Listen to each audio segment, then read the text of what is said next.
प्यारे विद्यार्थियों, सुप्रभात। आज हम अध्याय 5 पृष्ठ रसायन के टॉपिक फर्स्ट का खंड गा, घ, ग और चा पर चर्चा करेंगे और इस पहले टॉपिक को समाप्त करेंगे। टॉपिक को समझने के लिए प्यारे विद्यार्थियों वीडियो को ध्यान से देखें। सर्वप्रथम अब बात करेंगे अधिशोषण के प्रकार की। प्यारे विद्यार्थियों, ठोस पर गैस का जो अधिशोषण होता है वो मुख्यतः दो प्रकार से होता है। उसका अध्ययन हम विभिन्न अवधारणाओं में इस प्रकार से करेंगे कि परिभाषा हम देखेंगे कि किसे कहेंगे भौतिक अधिशोषण। पहला अधिशोषण है भौतिक और दूसरा होता है रासायनिक। इसे हम शॉर्ट में प्रसवशोषण भी कहते हैं। प्यारे विद्यार्थियों, परिभाषा क्या हो जाती है, जब किसी ठोस पर गैस के कण, जब किसी ठोस के पृष्ठ पर गैस के कण दुर्बल वांडरवाल बलों से, कमजोर आकर्षण बलों से, दुर्बल वांडरवाल बलों से जुड़े होते हैं तो इसे हम कहते हैं भौतिक अधिशोषण। जैसे अवरक की सतह पर N2 का अधिशोषण। अवरक एक पदार्थ है, ठोस है, अधिशोषक है और अधिशोष्य N2 है, उस पर उसका अधिशोषण दुर्बल वांडरवाल बलों से होता है, तो भौतिक अधिशोषण का उदाहरण है। दूसरा उदाहरण प्रिय विद्यार्थियों, निकिल की सतह पर हाइड्रोजन का अधिशोषण। निकिल पर जब हाइड्रोजन गैस, निकिल के पृष्ठ पर जब हाइड्रोजन गैस अधिशोषित होती है तो आपस में रासायनिक आबंधों से, इसलिए परिभाषा क्या हो जाएगी, जब किसी ठोस के पृष्ठ पर गैस के अणु या परमाणु रासायनिक बंधों से जुड़ते हैं तो इसे रासायनिक अधिशोषण कहते हैं। प्यारे विद्यार्थियों, दूसरा जो गुण है वो प्रकृति पर अवधारणा। प्रकृति है, ये सामान्य होते हैं, विशेष नहीं होते, नॉर्मली अधिशोषित हो जाते हैं, अधिशोष्य पर अधिशोष्य, बट और ये उत्कर्षणीय होते हैं, जुड़ते हैं और तुरंत अलग भी हो सकते हैं, तो आ सकते हो और जा सकते हो, तो दोनों दिशाओं में जा सकता है, इनकमिंग एंड आउटगोइंग, तो उत्क्रमणीय। लेकिन ये प्यारे विद्यार्थियों विशिष्ट होता है, यानी किसी ठोस पर कोई विशेष गैस ही आकर्षित होगी जो उसके साथ रासायनिक क्रिया करेगी और आबंध बनाएंगी, तो ये अति विशिष्ट होता है, वेरी वेरी स्पेसिफिक होता है और अनुत्क्रमण होता है। एक बार जुड़ जाने से अधिशोष्य से दूर नहीं जा सकता, जुड़ जाता है और जुड़ जाता है। तो ये थी प्रकृति। तीसरा है प्यारे विद्यार्थियों गैस की प्रकृति। यहाँ पर कौन जाता है, जो गैस आसानी से द्रवणीय हो जाती है, लिक्विड बन जाता है, जिनका सरलता से होने वाली जो गैसें होती है, द्रवणीय गैसें होती हैं, वो जल्दी अधिशोषण करती है। कौन सा अधिशोषण, भौतिक अधिशोषण करती है। लेकिन अधिशोषक से क्रिया करने वाली, पहले भी बता दिया है कि जो अधिशोषक से क्रिया करती जो गैसें, वही रासायनिक अधिशोषण करती है। तो गैस की प्रकृति क्या है, क्रियाशील, अधिशोषक से क्रिया करने वाली गैस। तीसरा प्यारे विद्यार्थियों, चौथा है प्यारे विद्यार्थियों एंथैल्पी। एंथैल्पी का मतलब है बेटा, जो अधिशोषण होता है हमेशा क्या होता है, ऊष्माक्षेपी होता है, लेकिन यहाँ पर क्या होती है, अधिक इसमें अधिशोषण एंथैल्पी बहुत कम होती है प्यारे विद्यार्थियों। जैसे 20 से 40 किलो जूल प्रति मोल। एक मोल गैस का अधिशोषक पर अधिशोषण होने के लिए 20 से 40 किलो जूल मोल ही एंथैल्पी प्राप्त होती है। लेकिन इसमें एंथैल्पी जो होती है उच्च होती है, क्रिया होने से बहुत ज्यादा एनर्जी चेंज होती है, जिसे हम कहते हैं 30 से 240 किलो जूल प्रति मोल तक इसका मान होता है। और लास्ट है प्यारे विद्यार्थियों ताप का प्रभाव। आप देखिए गैस इसमें अधिशोषित होनी पहले ही मुश्किल से हो रही है, जा भी सकती है, यदि हम इसको गर्म करेंगे तो इसके लिए निम्न ताप सहायक होगा, कम ताप रहेगा तो गैस सांद्रित होकर इसको चिपकेगी। लेकिन यदि ताप बढ़ाएंगे हम तो अधिशोषण घटता है। कौन सा अधिशोषण, भौतिक अधिशोषण। और उच्च ताप सहायक होता है इसके लिए, क्योंकि ज्यादा इसकी एंथैल्पी है, उच्च ताप सहायक होता है। तो प्यारे विद्यार्थियों ताप बढ़ाने पर यह बढ़ता है, कौन, रासायनिक अधिशोषण की दर बढ़ती है, क्योंकि क्रिया करने वाले कण ज्यादा एक्टिव हो जाते हैं। तो ये था प्यारे विद्यार्थियों भौतिक तथा रासायनिक अधिशोषण में अंतर भी है और प्रकार भी है। तो क्वेश्चन किस तरह से आता है, क्वेश्चन एक छोटा सा आएगा कि ताप पर, भौतिक और रासायनिक अधिशोषण पर ताप का क्या प्रभाव पड़ता है। तो आपको ये वाली लाइन याद रखनी कि ताप बढ़ाने पर भौतिक अधिशोषण घटता है जबकि रासायनिक अधिशोषण बढ़ता है। अगर कारण से 2 नंबर का आएगा तो लिखना है कि क्योंकि कम क्रियाशील गैसें जो आसानी से द्रवणीय हैं वो क्या करती हैं, सामान्य रूप से अधिशोषक पर अधिशोषित होती हैं, इसलिए ताप कम होना चाहिए, क्योंकि द्रवणीय गैसें और यहाँ पर अधिक क्रियाशील धातु और इनसे क्रिया कराने के लिए हीट की ज्यादा जरूरत पड़ती है, तो ताप बढ़ाने पर बढ़ता है, इसका कारण है। दूसरा टॉपिक प्यारे विद्यार्थियों शब्द एक समतापी। अधिशोषण समतापी के बारे में हम बताएंगे। अधिशोषण समतापी के संबंध में 2 वक्र दिए गए हैं। तो प्यारे विद्यार्थियों अधिशोषक द्वारा अधिशोषित गैस की मात्रा एक अधिशोषक है वो कितनी गैस की मात्रा को अधिशोषित कर रहा है, x अपॉन m। m पदार्थ द्वारा x गैस को अधिशोषित किया जा रहा है, यहाँ पे देखा जा रहा है, एक ऊपर की ओर ग्राफ जा रहा है। तो की मात्रा में स्थिर ताप पर टेम्परेचर स्थिर कर दिया, दाब पर सापेक्ष वक्र के माध्यम से हम व्यक्त किया जा सकता है, जिसे हम कहते हैं अधिशोषण समतापी वक्र या अधिशोषण समतापी। प्यारे विद्यार्थी देखिए 273 डिग्री पर क्या हो रहा है, गैस की मात्रा कम हो पा रही है, कम अधिशोषित हो रहा है, x अपॉन m का मान कम आ रहा है, लेकिन ताप कम करेंगे तो थोड़ा बढ़ जाएगा और कम करेंगे तो थोड़ा बढ़ जाएगा, तो ताप स्थिर कर रहे हैं हम यहाँ पे, तो ये अधिशोषण समतापी कहलाता है। इसके बाद फ्रैनलिक एक वैज्ञानिक हुए, उन्होंने सभी सांद्रताओं पर किसी भी ताप पर क्या किया, यहाँ पर तो ताप हमने स्ट्रेट कर दिया था, उन्होंने क्या किया था, लेकिन दिया जाएगा किसी भी निश्चित ताप पर ही। उन्होंने दिया था कि ठोस अधिशोषक के इकाई द्रव्यमान द्वारा, उन्होंने क्या किया, इकाई द्रव्यमान ले लिया, ये वाला चित्र है, इकाई द्रव्यमान द्वारा निश्चित ताप पर अधिशोषित गैस की मात्रा एवं दाब के मध्य प्रयोगाश्रित संबंध दिया। जो संबंध है प्यारे विद्यार्थियों आता है फ्रैनलिक समतापी समीकरण क्या है, तो x upon m equal to कितना होगा, m के द्रव्यमान पर x अधिशोषित, यानी m अधिशोषक वाले द्रव्यमान पर x गैस कितनी अधिशोषित होगी, Kp की पावर 1 अपॉन n, और where n is more than 1, n एक से ज्यादा होगा, इसलिए पॉइंट में आएगा प्यारे विद्यार्थियों, एक ऊपर है, एक में एक से ज्यादा का भाग देंगे तो पॉइंट में आएगा, इसे हम फ्रैनलिक समतापी वक्र कहलाता है ये। इसकी मात्रा को जो इससे जो वक्र निकलेगा, अब क्या करेंगे हम, उपरोक्त समीकरण का लॉग ले लेंगे, तो क्या हो जाएगा, log x upon m equal to log k plus 1 upon n log p, इसको आपने याद रखना है, log के रूप में आता है, तो दोनों रूप लिखने आपने, दिस और इक्वल टू या और या करके ये आ जाएगा।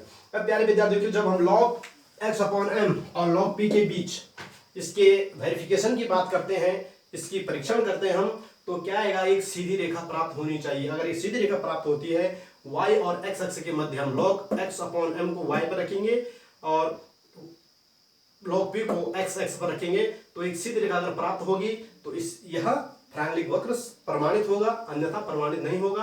तो यहाँ पर एक सीधी रेखा आ रही है, ये ढाल 1 अपॉन n है, ढाल 1 अपॉन n है यहाँ पे, और ये अंतखंड है log k, और इसे फ्रैनलिक समतापी वक्र कहते हैं प्यारे विद्यार्थियों, इस समझिएगा।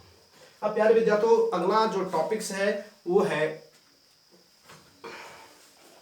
द्रव अवस्था में या विलयन अवस्था में अधिशोषण किस प्रकार होता है, जब ठोस, सिंपली काम नहीं कि जब ठोस पर किसी गैस का अधिशोषण होता है, लेकिन कभी कभी क्या होता है प्यारे विद्यार्थियों, हम किसी पात्र में एक रंगीन पदार्थ को लेते हैं, द्रव को लेते हैं, जैसे हमने मिथाइलिन ब्लू की बात शुरू में की थी, और इसमें हम जातक चारकोल का एक या कुछ टुकड़े हम डाल देंगे और उनको आपस में हिला देंगे, तो क्या होगा, रंगीन भाग अर्थात विलयन से, जब किसी ठोस की सतह पर विलयन से रंगीन पदार्थों का संचलन उसकी सतह पर हो जाता है और बिना रंगहीन हो जाता है, तो इसे कहते हैं द्रव अवस्था से अधिशोषण। तो जब ठोस विलयन से पदार्थों का अधिशोषण करता है, जब कोई ठोस विलयन से पदार्थों यानी रंगीन पदार्थों का अधिशोषण करता है, रंगीन हो दूसरे भी हो सकते हैं, जैसे शर्करा होती है प्यारे विद्यार्थियों, शर्करा में हम अपरिष्कृत शर्करा जो होती है उसमें जातो चारकोल को लेकर के या उसको उस विलयन को अपरिष्कृत प्रकार के विलयन को जातो चारकोल की परतों के बीच से गुजारेंगे, तो जो रंगीन भाग थे वो अशुद्धि के रूप में वो जातो चारकोल की सतहों पर अधिशोषित हो जाता है और आगे फिल्टर या शुद्ध होकर के चीनी निकल जाती है उसका विलयन। यहाँ पर इसका फॉर्मूला प्यारे विद्यार्थियों केवल P की जगह हम कंसंट्रेशन का प्रयोग करेंगे, तो द्रव अवस्था में क्या हो जाएगा, x upon m equal to k c की power 1 upon n where n equal to more than 1, या log x upon m equal to log k plus 1 upon n log c। ये है प्यारे विद्यार्थियों विलयन परावस्था से अधिशोषण के लिए फ्रैनलिक का समीकरण। लास्ट जो चाखंड है प्यारे विद्यार्थियों इसका, वो है अधिशोषण के अनुप्रयोग। कहाँ कहाँ हम इसको प्रयोग कर सकते हैं, यूँ तो आपने पहले भी अध्ययन कर लिया इंट्रोडक्शन में, फिर भी एक बार आपको और डिटेल में बता देते हैं कि उच्च निर्वात पैदा करने में। माना विद्यार्थियों हमारे पास एक पॉट है, हमारे पास एक बंद डिब्बा है जो कि हम आपके समक्ष प्रस्तुत कर रहे हैं, ये बंद डिब्बा है। इसके अंदर माने खाली है, लेकिन एक दृश्य हम देंगे खाली, लेकिन इसमें गैस भरी होती है। अब हम क्या करेंगे, यहाँ पर एक रबर के माध्यम से नोजल के माध्यम से एक वाल्व लगा देंगे ताकि अंदर हवा न जाए, बाहर आ सके। फिर एक वाल्व के अंदर एक पाइप डालेंगे और पंप से इसकी पूरी हवा को खींच देंगे। तो अब हम कहेंगे कि जो पॉट है ये कैसा हो गया, खाली हो गया है। तो इसी को हम निर्वात कहते हैं। बहुत ज़्यादा, यानी मैं कह सकूँ 99% तक उससे हवा खाली हो सकती है। कुछ हवा रहेगी तो उसकी दीवारों पर। फिर हम क्या करेंगे, अभी नॉर्मल निर्वात हुआ है, अब हम क्या करेंगे, इस वाल्व के माध्यम से एक नोजल उसके अंदर डालेंगे और उससे चारकोल का छिड़काव इस बॉक्स के चारों ओर कर देंगे। तो जो 1% गैस थी वो भी क्या हो जाएगी, दीवारों की सतह पर अधिशोषित हो जाएगी और तब बनेगा उच्च निर्वात, हाईली निर्वात हो जाएगा प्यारे विद्यार्थियों। अब हम दूसरी बात करेंगे गैस मास्क। आजकल जैसे कोरोना वायरस का प्रकोप है, कोविड-19 का प्रकोप है, तो हम सभी लोग मास्क लगा रहे हैं। तो क्या होता है, वायु में या दूसरे आदमी के बात करते समय उसकी मुंह की वाष्प के साथ अगर कोई वायरसेस है तो वो चेक हो जाएगा मास्क पे। उसका निश्चित साइज होता है कणों का, इसीलिए कहते हैं कि KN70 का प्रयोग करें। तो ज़्यादा फाइन वाला मास्क आपने प्रयोग करना है। तो इसमें क्या कर सकते हैं, हम लिक्विफायर कर देंगे, गैस मास्क का निर्माण करेंगे। आर्द्रता के नियंत्रण में प्यारे विद्यार्थी, जैसे आपने देखा होगा कि इलेक्ट्रॉनिक चीजें हमारे आते, जैसे मोबाइल से हम वीडियो बना रहे हैं या मोबाइल से आप वीडियो देख रहे हैं, टीचिंग को देख रहे हैं, जब सामग्रियां आती हैं या टेलीविजन आते हैं तो इनके बॉक्स में जैसे इनकी फिलिंग होती है तो वायु अवश्य रहती है। उस वायु में कुछ अंश जल भी रहता है वाष्प के रूप में। तो वो वाष्प क्या करेगी, इलेक्ट्रॉनिक उपकरणों को रस्टिंग कर देगी, जंग लगा देगी। इसलिए उसमें सिलिका जल के छोटे छोटे बैग दिखाई देते हैं, जो छोटी छोटी गोलियां होती हैं। तो आप देखते हो, आपको पता नहीं होता, इसलिए रखे रहते हैं कि जो उसके अंदर, उस बॉक्स के अंदर वायु है, उस वायु की नमी को, जल को अपनी सतह पर एडजॉर्ब कर ले, खींच ले, पकड़ ले, जिससे कि वायु शुष्क हो जाती है, जिससे कहते हैं आर्द्रता नियंत्रण। चौथा है प्यारे विद्यार्थियों, विलयन से रंगीन पदार्थों का पृथक्करण। जैसे अभी आपने इस उदाहरण में देखा कि चीनी शर्करा का भी देखा, और मिथाइलिन ब्लू में यदि हम चारकोल डाल करके उसको हिलाएंगे तो वह रंगहीन हो जाता है। एक होता प्यारे विद्यार्थियों रंगीन, एक होता रंगहीन। ध्यान देने की जरूरत है। रंगीन यानी कलरफुल, कलर से फुल है, इसमें रंग है। और दूसरा है रंगहीन यानी कलरलेस, कलर नहीं है, कलरहीन है, नहीं है। तो रंगीन और रंगहीन पर थोड़ा सा आपने ध्यान देना है। छोटी बात है लेकिन मिस्टेक हो जाती है अक्सर। और लास्ट है प्यारे विद्यार्थियों, व्याधियों के उपचार में। माना कभी कभी हमें कफिंग हो जाती है, बहुत ज़्यादा खांसी हो जाती है, और हमें लगता है कि हमारी जो विंड पाइप है उस पर बहुत ज़्यादा कोई चीज़ अटैक करके खा रही है, जैसे माइक्रोब्स, सूक्ष्म जीव, प्रोटोजोआज, एक उदाहरण है जिसका। तो हम क्या करते हैं, अगर हम शहद खाएंगे प्यारे विद्यार्थियों, तो शहद जैसे हमारे विंड पाइप से जाएगा तो जो वायरसेस हैं वो सब शहद पर चिपक जाएंगे, एडजॉर्ब हो जाएंगे उसकी सतह पर। और वो क्या होता है, एक गाढ़ा द्रव है, तो वो क्या होता है, डिस्टर्ब भी होता रहता है और उनको फोल्डिंग करते करते अपने पे चिपका लेता है कुल मिला के। तो क्या होता है, इससे कहीं कहीं हमें निजात मिलती है। अगर आपको कभी बहुत ज़्यादा खांसी हो और गले में कफ बन रहा हो, इचिंग हो रही हो, खांसी हो रही हो, खुजली हो रही हो, तो आप 2 चम्मच शहद जरूर खाना।